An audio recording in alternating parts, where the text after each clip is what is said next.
You have the right factory, the right equipment, the right product makeup. Is it designed properly, right? Am I barking up the right tree by saying it's kind of all the things under that umbrella? We're not a product company, we're a service company, but this category would still be applicable to us. Absolutely. When people hear, because I'm very strong on certain concepts, right? When it comes to that, again, it has worked for me. This lean manufacturing framework to me has been gold, right? I truly believe that it should only be lean and call it a day, right? Because that framework allows you to, no matter what company, it's speaking to leadership, it's speaking to how you're handling things. It's really, that's what it is. And it's just a way that you can do it in a very structured way. So to your point, yeah, it could be manufacturing, it could be service, it could be a hospital, it could be whatever. It could be you as a sales guy or insurance company, tap job, injection molding, doesn't matter. Welcome to Making Sparks, the podcast where we ignite your passion for metal fabrication and fuel your business success. Join industry leaders and dive deep into the world of metalworking. From business insights to tips of the trade, Making Sparks is your forge of knowledge. During each episode, discover success stories, innovative solutions, and expert interviews that light the path to business growth. Subscribe today and grow and improve your company, and let's make sparks fly together. I brought my computer monitor over from the office so that I could actually be looking this way instead of looking like this. Hey, guys. At least you're looking forward. I mean, you got the pink background going on. Yeah, I got my bright orange shirt today, though. Did I ever tell you about that? This is my networking shirt so that people remember me. I thought you were going to get an orange suit at one time. Oh, that was at FabTech. Casey was going to wear an orange suit to FabTech, and somebody said I should wear the blue one and we could be the Dumb and Dumber, but I can't pull it off like Casey can. I'm gonna have to get one. I have to talk to the owner of Savannah Bananas because he's got that nice man in the yellow suit, and so I'm like, that's basically what I want, but in orange. I have to get the top hat though because I don't walk around with no hat. Do you know anybody that fix him up with an orange suit? No, I've seen people though on financing services. I mean, with a lot of money, dollar bills printed. That one too. That's a good one. Yeah. Mason can put our little yak in there at the beginning if he wants. I don't know. So here we go. Welcome back to Making Sparks. I'm your host, Casey Velker, sitting not with my co-host because he's virtual right now, hanging out by the lake, being, cool, I guess, Matthew Nix. And we got a special guest, Alfonso, here. And Matthew, do you want to introduce Alfonso? I don't know. We're gonna learn who Alfonso is today. Yeah, it's always fun doing this. So Maggie goes out and finds some really cool guests, and just met Alfonso virtually about 5 minutes ago as he was rolling into work in his Tesla and autopilot. So that was pretty cool. But yeah, no, I don't know Alfonso. We're gonna get to know him together with the audience, which is gonna be a lot of fun. I always like that when there's nothing staged here. We're asking questions, we're getting to know him as we go. But Maggie goes out and finds really interesting folks to be on the podcast, and I was able to check out Alfonso's LinkedIn, and definitely got a lot of relevant background for our audience, and excited to get to know more about him and share some of his takeaways with our audience today. So without further ado, we'll welcome Alfonso to the Making Sparks podcast, and happy to have you on. And why don't you just share a little bit about yourself and your background? Absolutely. Appreciated Casey and Matthew for the kind introduction about the 5-minute autopilot drive. So I was definitely not driving. Yeah. But paying attention though to the road, which is always nice, right? I want to be socially responsible. So yeah, I've been in manufacturing, specifically, a lot in the sheet metal fab world, and in the integration as well, as we call it or refer to when you're putting stuff together, right? Assembly, sub-assemblies, assemblies in just as single parts. And along the way, started as a manufacturing engineer, and then worked a couple of years in Germany, then Mexico, and in here in SoCal, Southern California, for those who might not have heard the term before. And it's been a journey, right? I mean, from managing people to resources to projects and to business turnarounds where some companies were not performing that great.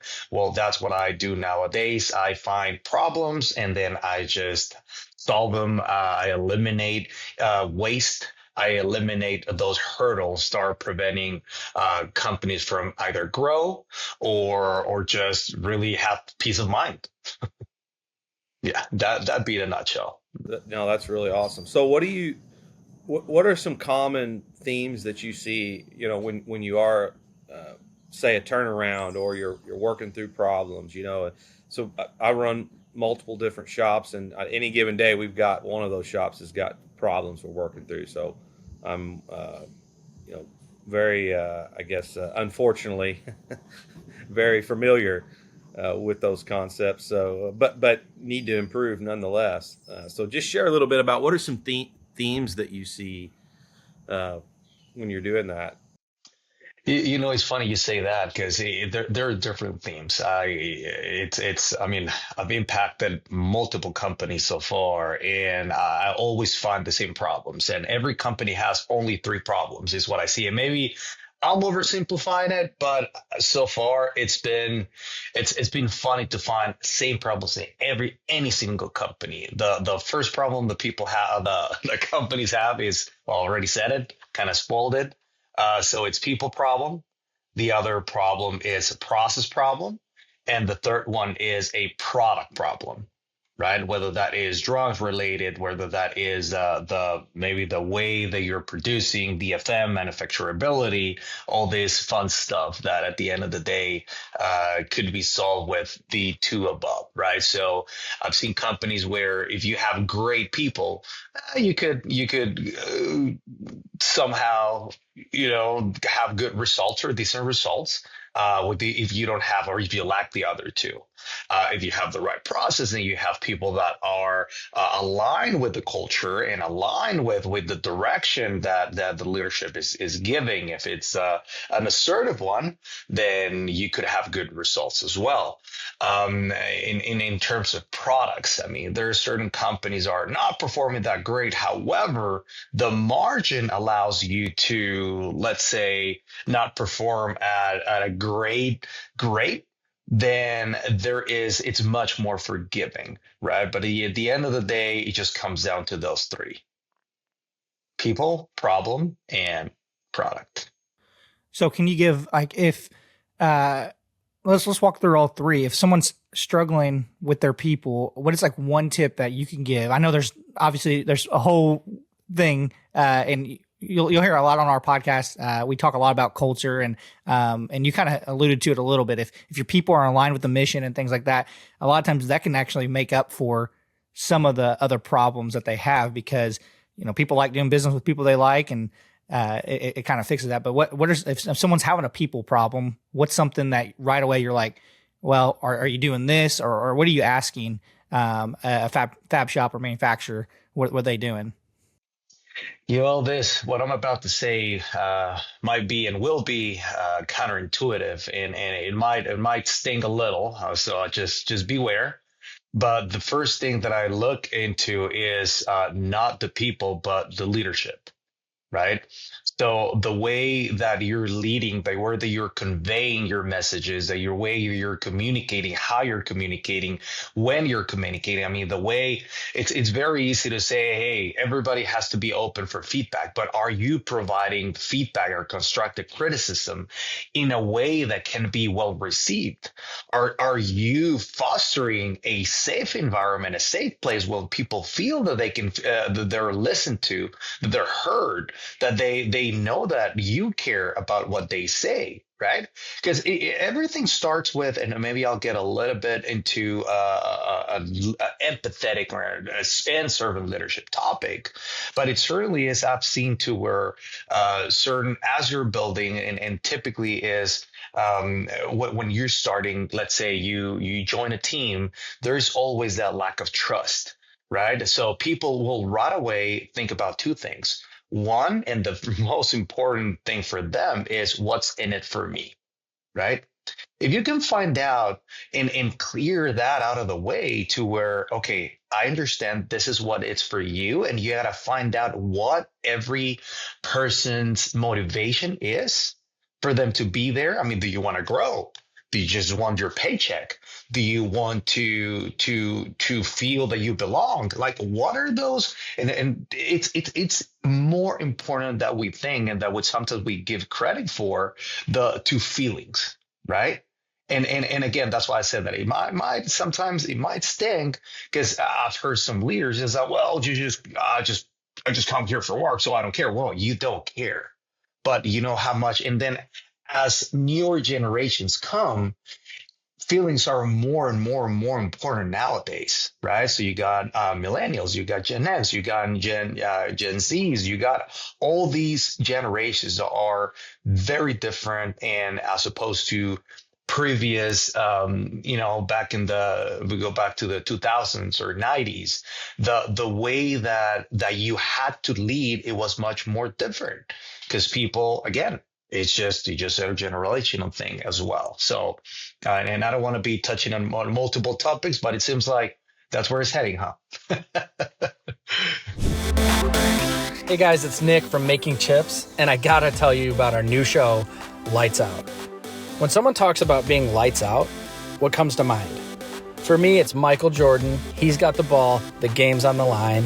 Or it's Leo Messi taking that ball up to take a penalty in a penalty shootout. These guys are elite, and they're unstoppable, and you just know they're not going to miss. But I also think about the technology, automation, process, and most importantly, the mindset of the manufacturing leaders with the best shops in the world. Every episode will equip and inspire you to run lights out so you can sleep soundly while your shop never stops. Because we all know, if you're not making chips, you're not making money. So check out the new Lights Out podcast by Making Chips. I will see you there.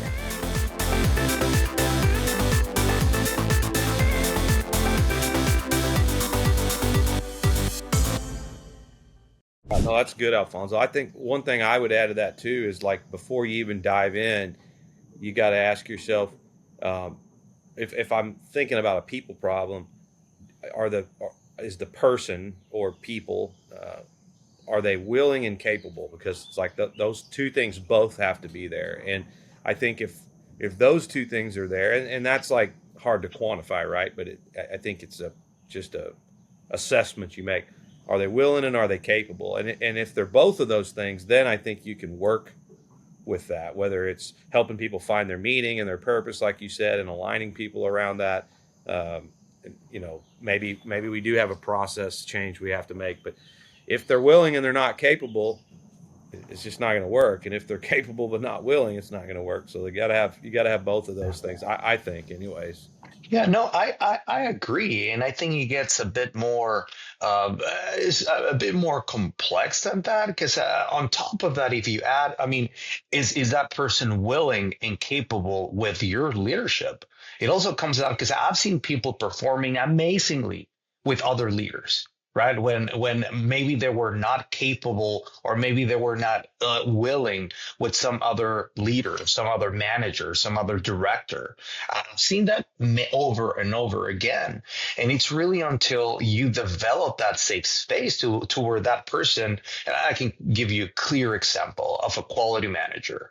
It was a she. Right. So she come in, and I won't say her name, but she comes to me initially. Nobody really believed in her. Right. Because she was a person who didn't really have a lot of skills and was very defensive. And when you could say she was not willing, because was not open to, at least on the surface, it didn't seem that she was open to grow. Right. And then as we started exploring, there was one day that unintentionally I pressed the right buttons, and she just started crying. Right. And that was so, like, to me, that was, I mean, I didn't know what to do, because she was one of the toughest ones. Right. And she walks away, and I wasn't sure how to take it. I mean, do I take this as an offense? Do I take this as, because he got pretty heated up. Right. And then because I just kept asking, okay, what about this? What about that? And those were things that I was curious about. I needed to know, but I was not getting anything out of it. So you could say that she was not willing to work with me, right? And to grow in that area. So what happens is a day later, she comes back to me and confided that, okay, you know what? I realized that maybe the perception that you might have of me is this, but in reality is my fear of failing, right? It's my fear of like I don't know how to I don't know how to go from here, right? And I was shocked because I've never had such experience. And so after that, I mean, I said, okay, well, so in order to do that, I understand that, but then vulnerability, it's critical for us to move forward and to go from here. So you have to show what your what your true intentions are. I mean, do you want to? Because as of right now, I don't know what to expect, right? So, anyways, long story short, this person has been working with, with me and some others. Well, there's some other coach that is working with her, and now it's we're moving in the right direction. But that is just to say that sometimes might be misleading, right? When we're categorizing certain people based on behaviors, when those behaviors sometimes could be an underlying factor that is preventing them from growth, self-sabotaging, all kinds of things, right? No, that's But really yes, good. I agree. Yeah. Yeah, great insights for sure. Yeah, and I've experienced some of that as well. Like to your point, someone might not seem willing, but a few small changes could make the difference. Correct. Sure. So that's really good. So some key takeaways there about the people side of things, just creating an open environment, and help trying to help align them and help trying to understand what motivates them, what matters to them. And, some people just want to get a paycheck and be left alone. And, we need those people too. Some people really want to grow and evolve and take on new challenges. And, some people are money motivated. Some people are, just want to belong, or they want to be validated in their craft and the work they do. So really understanding that, you touched on that. I think those are really key takeaways as well. So anything else? I think we should just dive into I'd love to just walk through these three things. It seems like a really good way to break this episode down: people, process, and product. So before we dive into process, anything else you'd like to say on the people side? Yeah, so you asked about what do you see, what do you focus first, right? When there's some people problems, and I think we can go back to that just briefly. So people is when we're talking about people, we're also talking about culture.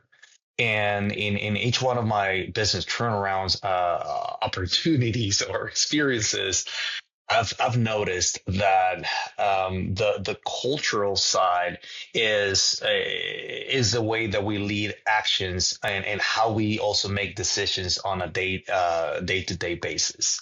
So what we do, how we treat people, how we go around. I mean, as a leader, are we talking? And it's really looking inward, right? It is. Are we being in line? Are we being aligned with what we're saying? I mean, what we say we do, is that what we do? Right. Those things, how we're driving that culture. So culture is not only the values that you have posted on the wall, right? The values is the conversations, but also how we're having those conversations. If you're talking about transparency, oh wow, okay, so what does transparency mean, right? Is maybe sharing numbers with them. It's not only maybe keeping those numbers to management or to the leadership team. Maybe is okay, share with your team, right? One of the things that I've seen is, as you share, the more that you share with your team members, the struggles, the challenges, that's when you make people part of the problem, not only the problem, also the solution, right? And this is a Kaizen, or a continuous improvement principle, where is when you involve all these stakeholders, that people are impacted by the process or by the issue, and maybe we're segueing already a bit into the process, then the culture will help you drive those results, right? And then eventually you build sustainable results, sustainable solutions, which you're not the one pushing for that culture as a leader. You are, in fact, being carried away by the culture that you are developing. And now you have people flowing upstream solutions and ideas rather than you doing everything on your own, which, as you know, as a leader, it's always very challenging because you have to be everywhere, right? I mean, you have to be aware of your financials, of your P&Ls, of your, and maybe there is an issue with, I don't know, and depending on what state you are, but there are certain states where the lawsuits are much more common, right?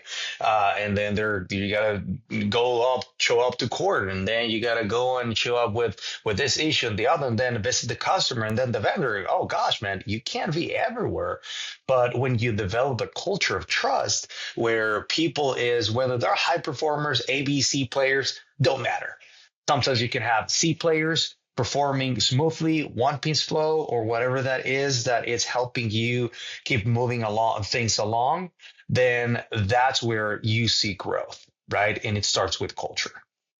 That's awesome. Yeah, I agree. Yeah. So to go on to the process side, I was listening to a podcast driving back from Nashville yesterday, and it was kind of cool. I never really thought about it. It makes total sense. We all talk about like when to start creating processes, and some people, they try to start creating processes right when they launch their business to get their, they don't even have their product ready, and they're like, we're going to start processes. But I really think that the time to do that, the processes, is when you're ready to start scaling a little bit. And I'm not saying scaling like huge. I'm saying just start, like, if you're like scaling as much as hiring your first employee, you better have some kind of process in place for what they're going to be doing and how they're going to do it inside your organization. What are your thoughts on process and what should people be thinking about when they're having problems with process? Because if they have good people and they have a good product, and they can probably get pretty far, but they're probably going to start juggling a lot of stuff that they're just not going to know how to prioritize, whatever it is. What do you see on the process side?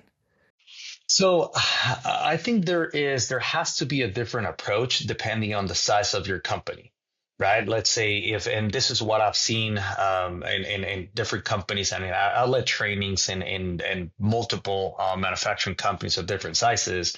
And what I realized is that it might be, and I'll just say it, for a smaller business owner, a small to mid-sized business, when I say small to big, might be all the way from 1 million up to probably about $7 million a year in revenue. It might be challenging for you to get into SOPs right away, because typically you are in firefighting mode, right? Typically your crew, your staff is not huge, right? So you have just enough of people that, well, maybe when you're getting that's more from 1 to 10 million. As you're getting onto the maybe 30s, $50 million a year with, let's say, decent EBITDA, and I'll preface it by saying decent EBITDA, right? So above 7-8%.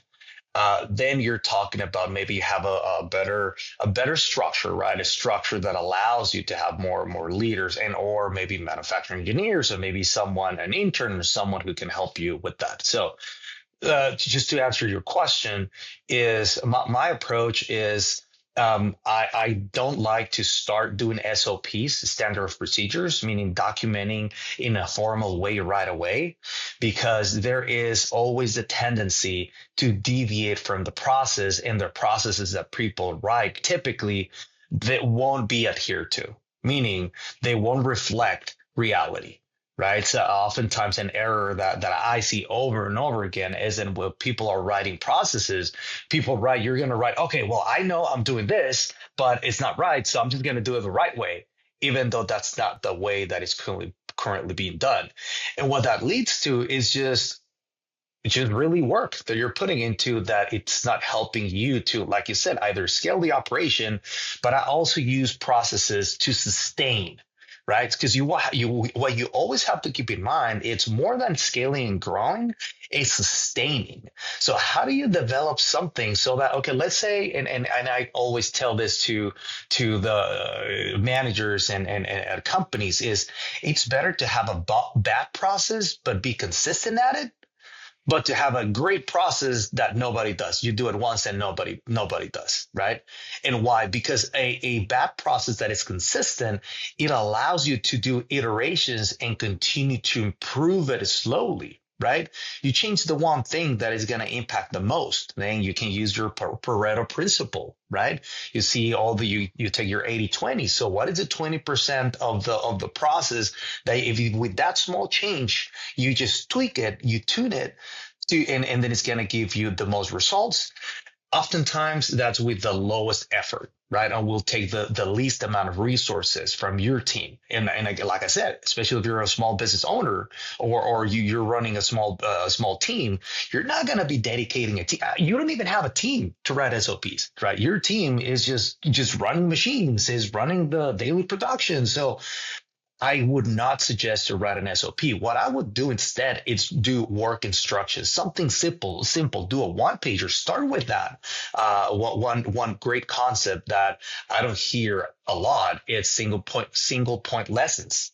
Right, a single point lesson. It's a work instruction which tells you, okay, you know what, something went wrong.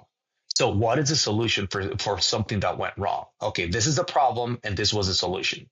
Right. And so you start building a library of single point lessons that will eventually lead to your SOPs, because now you have the secret sauce. Now you have the recipe that you built in pieces, right? As opposed to just leading these huge effort that, again, I've seen most companies just failing at that for that reason, because you're trying to eat a whole elephant in one bite, right? Hey guys, it's Nick from Making Chips. I want to give you 3 quick reasons why you should check out Mike Payne's podcast, By the Numbers. Mike, my good buddy, my partner on Making Chips, is full of wisdom. He's full of experience. He's full of what it takes to buy, sell, and lead a business, specifically a manufacturing business. So all the numbers that you should be focused on to improve your performance, that's what he's the master at. The second reason, Mike's the first person I call. If I'm looking at a new idea, a new partnership opportunity, a new acquisition, any new initiative where I need to dive into the numbers and figure out how to approach it, Mike is who I go to. And third, you got to love that buttery Tulsa King voice that Mike rocks. It just soothes your soul. It gives you the confidence to elevate your leadership. Jokes aside, if you love making chips, or if you're just passionate about improving your business performance and the financial performance of your company, check out By the Numbers by Making Chips, hosted by my good buddy, Mike Payne. Yeah, that was a great takeaway for me. I mean, Alfonso, you're speaking to me right now, and we're at the upper end of the size that you mentioned, but we're still dealing with these things, and I feel like a lot of times we're fight or flight all the time too. I mean, we don't have a team of extra engineers or process improvement folks. We have one full-time person that process improvement's part of her job, but she also serves as the safety manager. She also serves as the quality from a not shop floor quality, but from a managing ISO and some of our other accreditations, right? So she wears multiple hats too, and this is not uncommon. I mean, we don't have, even at that size of an organization, we're 200 team members. We don't have people just maybe we should, but the reality is we don't. So my point is, to sit here and develop SOPs just feels like daunting and overwhelming. Yeah. And then to your point, they may not get followed. Anyways, this single point lesson is a huge takeaway for me, because we're dealing with a situation right now where we have a repetitive problem, and it's like we've got to work on a solution. This is a serious and I'll talk about what it is. One of our locations is we've been shipping loads and parts are missing off the load. Parts are not making it onto the load, and it's like we're either mislabeling parts or somebody's missing them, and this is just fundamental stuff that can't happen. And so we can. And those tend to be the most painful problems, I guarantee you. Right? Oh yeah, it's horrible. I mean, it's costly for one, and secondly, it's a real reputation inhibitor, and so yeah, we could we could write elaborate SOPs, or we could really do this process you're talking about, where let's analyze this specific situation and say, all right, what went wrong here? What's the lesson from this? What's the takeaway? And then having a standardized, a unified place that we accumulate those documents, and a way in which we, I guess, sort of distribute or reflect on them. Let's talk about that. What would that look like? So let's say we start doing this, and let's say, I don't know, once a week, once a month, we have something like that I'm envisioning. There's like a standardized document that kind of stands out amongst the noise, right? And it would get filled out as a group and reviewed, and then it gets filed away. Just talk me through what something like that might look like. Absolutely. Okay, so what I found is that most people will focus on fixing what seems to be the solution, right? And people will jump into the solution right away, right? Because that's just natural, right? There is a problem and you want to solve it.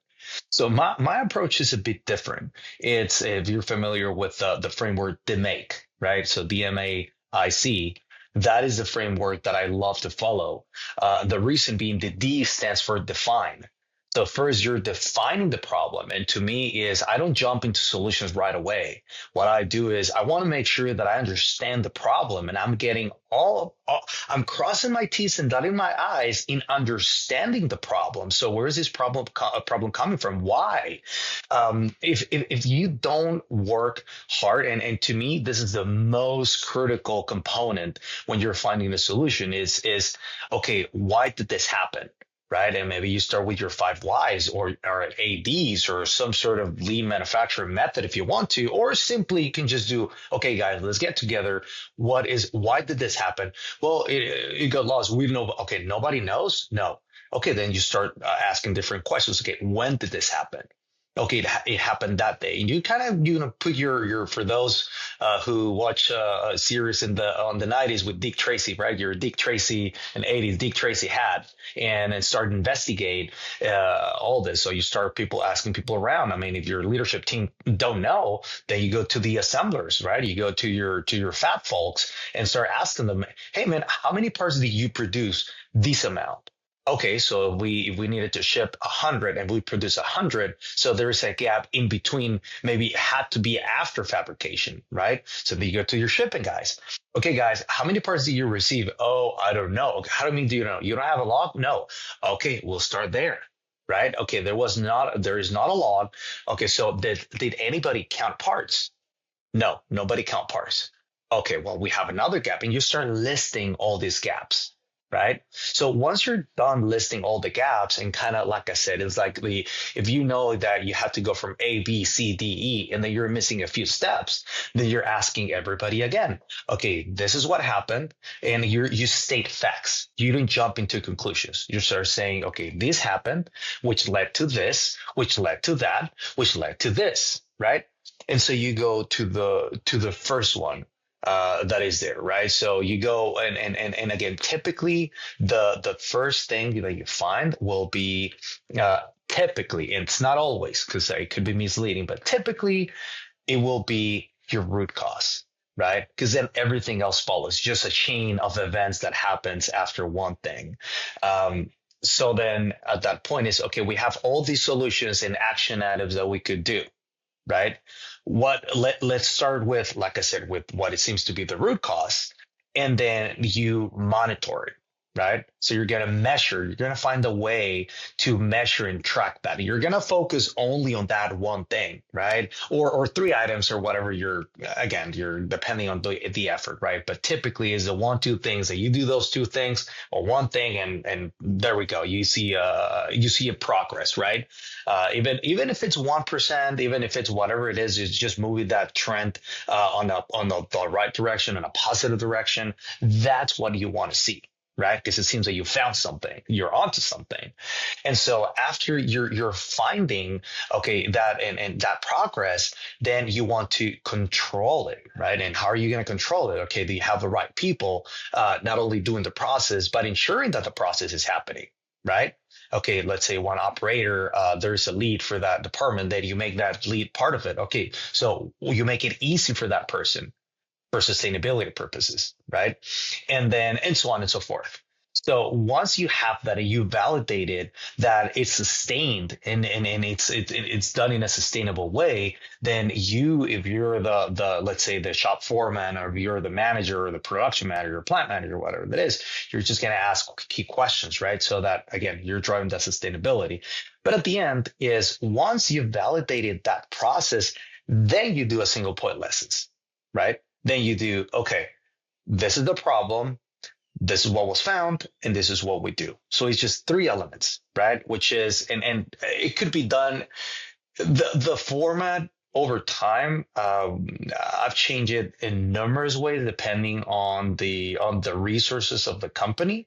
So I would say I would just let my team be creative and tell them, okay, what I need to have is something that reminds us in a library that we can refer back to, that when there is, let's say when we have a new team member, we don't have to train this person on everything, right? So we're going to give them the single point lessons library or file that they can read.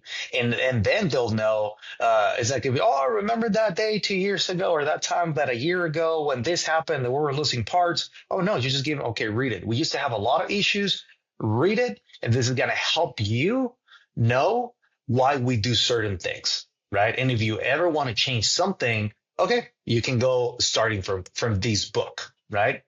Yeah. So it could be very simple. The book can be in your own GPT now. And, I mean, we're working on developing our own GPT. I've got a friend that's done that for their organization. And, you can load all that stuff up in there. And now it's like, it's searchable. It's learning with you. And here's an issue I had. Tell me about similar issues we've had in the last year, right? And help me see the patterns. And he can give you like 3 or 4 solutions too, right? It'll be like, here's what you can do. Yeah.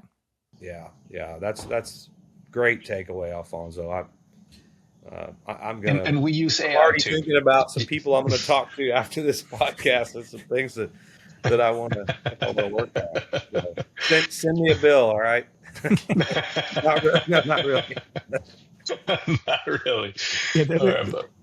All right. So anything else before I just want to be mindful of our time. That was a great conversation, but diving into the last piece on product, anything else on process before we jump over to product? And I would also like to say, I think it could be product or service is transferable, right? I think it refers to like what do you have the right factory, the right equipment, the right product makeup? Is it designed properly, right? Am I barking up the right tree by saying it's kind of all the things under that umbrella?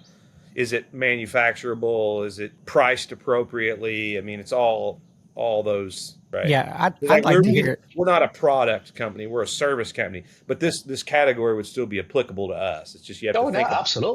Absolutely. And so and this is one thing that I've heard over and over time from people, that when people hear, because I'm very strong on certain concepts, right? When it comes to that, again, it has worked for me. At least lean manufacturing framework to me has been gold, right? Because it's not only applicable, even though it's lean manufacturing, I truly believe that it should only be lean and call it a day, right? Because that framework allows you to, no matter what company, it's speaking to leadership, it's speaking to how you're handling things. It's really, that's what it is. How do you approach things? And it's just a way that you can do it in a very structured way. So to your point, it could be manufacturing, could be service, could be a hospital, it could be whatever. It could be you as a sales guy, you as a whatever insurance company, tap job, injection molding, doesn't matter. So tell us a little bit about, like, when I think of like product and service, like perfecting it, obviously you're never going to perfect your product or your service. But again, I noticed that you can get away with not having the best product or the best service if you have good people. And I don't know about, like, you're talking about process, so maybe it's also a good process. But basically, like, if people like working with you. Yeah, like if people like working with you and stuff, you can get away with it a little bit. But when it comes down to it, when you're really wanting to have a good organization, you want to make sure that that product and service is as good as your team can make it, right? Just because you can get away with it, should you get away with it? What are some things that you can talk about on the product service side, like that you've found in your turnarounds that could help people? Like maybe they're having quality issues on their product or something. I don't know. Like what are some things that you could think about? Typically, so when it comes to processes, I think the first thing is understanding what first is your objective, right? Your goal, and what you have to work with. I've seen over and over that, I mean, you understanding your capabilities, right, is something that can help you. Is it really starts with when we're talking about let's say you get an order, right? And this is something that happens, and I've seen over and over again when every department is working in silos. So you have your sales department that hate those ops guys because those ops guys can't deliver, right? Because they're always behind and they don't do. And so you got sales guys upset at that. You got a manufacturer who's like, hey, where you said your lead time is way too short. And so that's what I see very typical. It's everybody working on their own island, right? So processes are not intertwined, are not interjecting where you're talking about developing a way or a process as well. This is my process, this is production, so why do they care? Right?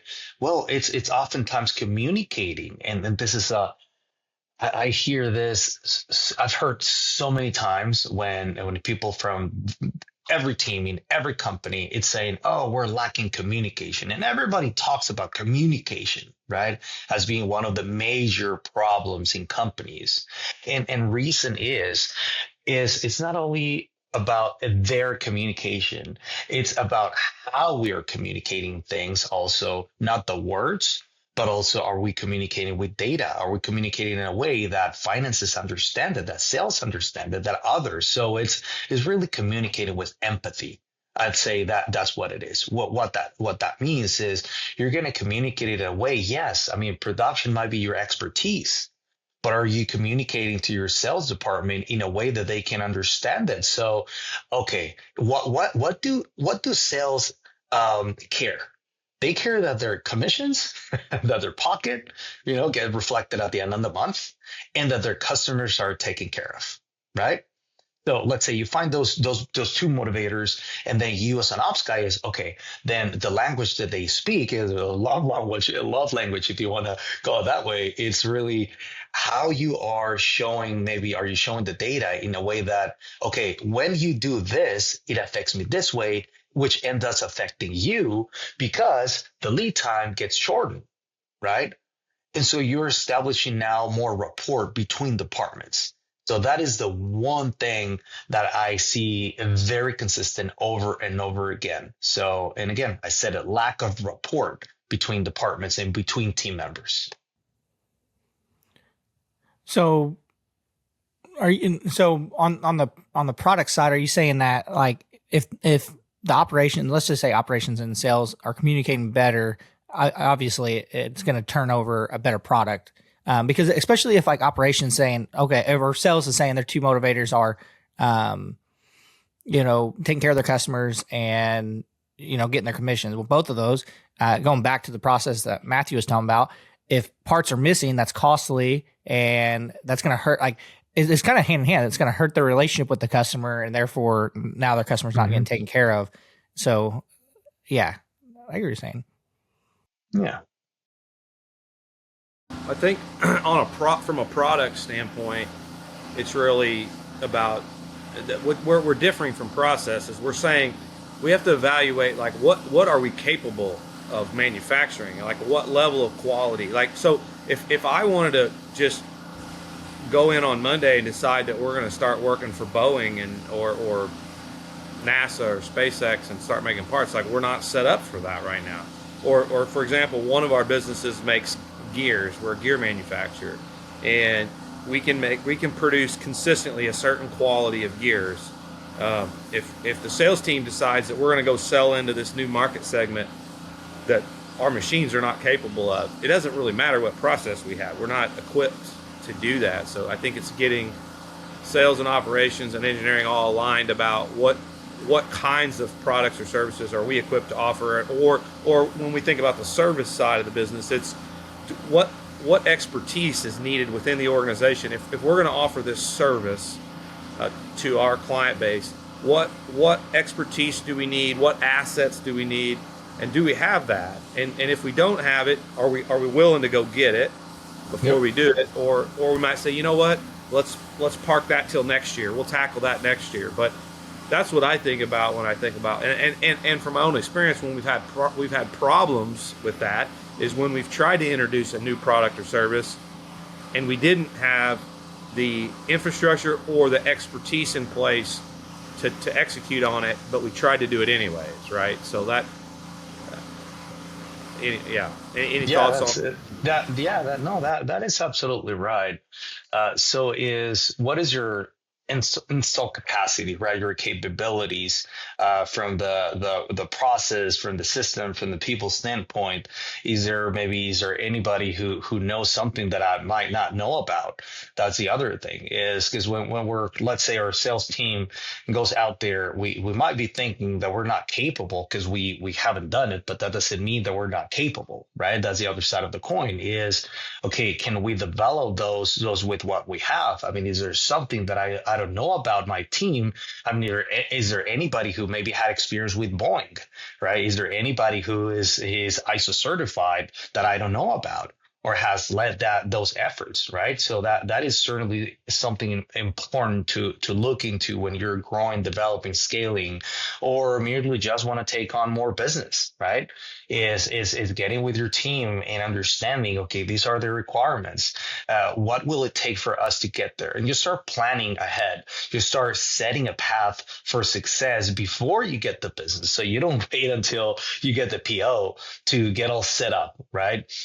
One of the things that people, companies like Boeing require, as you know, is statistical analysis on your TC side, right? So SPC, a statistical analysis, so that you can control your upper and lower limits. So if you're a small company, that might be very challenging to set up. It's not hard, but it might be challenging because you haven't done it before, right?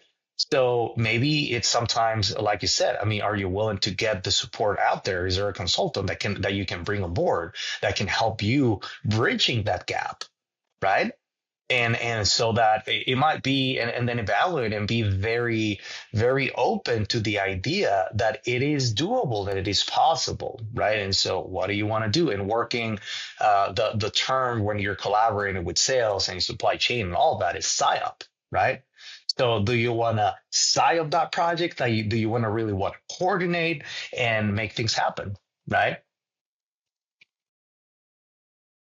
Yeah, very good. Casey, any other follow-up questions?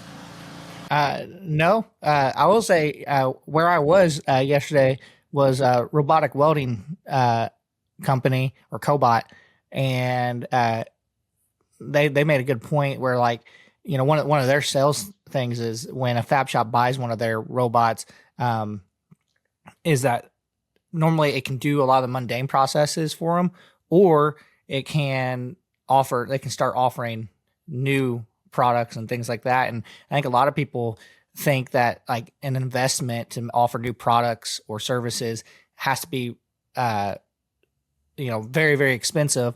But in today's, with technology improving and things, like, you can get into more product and services, at a more affordable rate. And I'll also go back to where you mentioned, like, can you do it? I'm thinking of Nick's, and I talked to one of their sales guys. I remember him saying when they were in, like, the growth mode, sometimes you would say yes to things that you don't know if you can do, but what you do know is that you can process certain kind of material, that you have the skill sets to do certain things, and you may have never made that product before, but you have the right people and the right capacities to do it. It just may take some learning to actually create that product or service or things like that. I remember, shout out to Corey Wilsbacher for him saying that they used to say yes to some things that they weren't totally sure if they could do. But Hey, sometimes that's how you end up figuring things out, right? I mean, you have the right team. Yeah, and it's you said it, Casey. I mean, it's understanding if you have the right infrastructure in place that you're capable. I mean, it's one thing to say yes to something you've never done before. It's another to say yes to something you know your equipment, infrastructure, or people are not even capable of. So that's, two different things. I think understand the difference is important, and I think you should go ahead and give a shout out to your customer where you were yesterday. I mean, no good customer, no reason to not name them by name. Oh yeah, it's Hierbotics. If anybody hears them, we have an episode where we interviewed one of the co-founders, Matthew Bush, at FabTech last year, I guess it was. And it's to me, just giving them a shout out, because when I was down there, it was so cool to see what they're doing, some of the future things that they're doing, but also for being an automations company, basically, right? They're helping fab shops automate their welding processes. They're not shying away from how important the skilled labor is. They're saying what they're doing to help fab shops make better products and things like that is just to basically they're saying they're giving the skilled labor more freedom to be creative, and I absolutely love that. And that's the main reason I wanted to give them a shout out, because I was just there hanging out with them, filming all day. So yeah, for sure. And we run a Hierbotics robot at one of our facilities. It's been great. And yeah, to your point, Casey, I mean, our welder operator that runs that robot, it just really takes a tremendous amount of pride in it, and it's really, I think, enhanced his job, and certainly not eliminating, but just allowed him to do more and take a greater degree of pride in what he does. And so big fan for sure. So well, it's been an awesome conversation, Alfonso. Like I said, a lot of great takeaways. I'm dead serious. When I get off this call, I'm going to be talking to some folks in my organization about a couple of things here. Some things we've talked about in the past, you've just sort of reinvigorated me to push forward those couple new ideas. So people, processes, and products are the three challenges, three themes that Alfonso sees when he's going in to help businesses with improvement or turnaround. And so really great stuff. Any last thoughts you want to share before we sign off here? Absolutely. That when we see problems, right, it might always look, or most times look daunting, right? Is, oh gosh, how am I'm gonna do this? So what I would invite everybody in this episode is to break things down.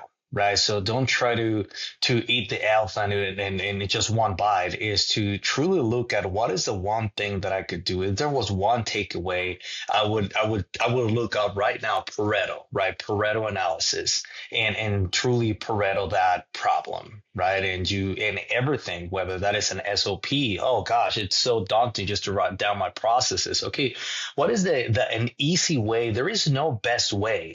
The best way really that you're going to be able to approach something is the way that is within your reach, right? What is, even if it's not a perfect SOP, even if it's not a perfect single point lesson, it's better to start with something small than just try to do it all, right? That would be my closing thoughts for this episode. And Alfonso, how can people follow along with you? I know you're pretty active on LinkedIn. You have a few pinned articles that I already read that I thought if we didn't know where the conversation was going, I was going to bring up those. But how else can people follow along with you?